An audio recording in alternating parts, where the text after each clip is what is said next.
আসসালামু আলাইকুম। আমরা বর্তমানে আছি কাসকাসুন শহরের একটা প্রাচীনতম দুর্গের সামনে। এই দুর্গটা প্রাচীনতম সময়ে বানানো হয়েছে। দ্বি প্রাচীন বিশিষ্ট একটা দুর্গ, যেগুলো রোমান সাম্রাজ্যের সময় এটা তত্ত্বাবধান করা হয়েছে বা প্রতিষ্ঠা করা হয়েছে। আমরা আইসি ভিজিট করার থাকলে ইনশাল্লাহ যাই দেবো। দুর্গের ভিতরে ঢোকার রাস্তাটা হচ্ছে এটি। এখন আমরা এই দুর্গের ভিতরে ঢুকবো, দেখি ভিতরে কি আছে দেখা লাগবে। বলেন, আমরা বর্তমানে এই দুর্গটার ভিতরে প্রবেশ করছি। প্রথমে প্রবেশদ্বার এইদিকে 3 দিকে রাস্তা রয়েছে, এদিকে একটি রাস্তা, এদিকে একটি রাস্তা, এদিকে একটি রাস্তা। আলহামদুলিল্লাহ প্রচণ্ড বাতাস, ঠান্ডা। দেখি দুর্গের ভিতরে কি আছে দেখা যাক, চলেন।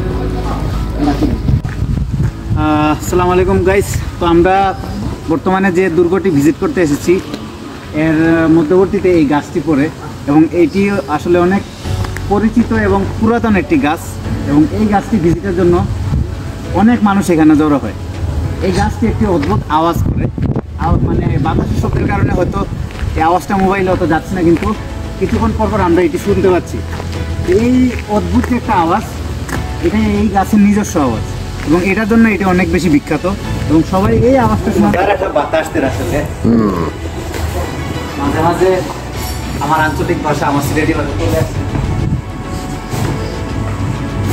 এই বাঁধটি এই দুর্গর অঞ্চলের সবথেকে বর্তমান পরিচিত এবং বড় বাঁধ, এবং যারা এই দুর্গে ভিজিট করতে আসে তারা বেশিরভাগ সময় এই বারে আপনার রিল্যাক্স করে। খুবই সুন্দর একটি জায়গা। ধন্যবাদ।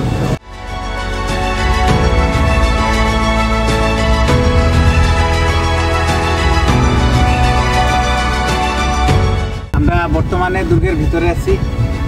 এই দুর্গটি আসলে গেল রোমান সাম্রাজ্যের সময় এটি স্থাপনা করা হয়। আমরা দুর্গটির ভিতরে ঘোরা শেষ।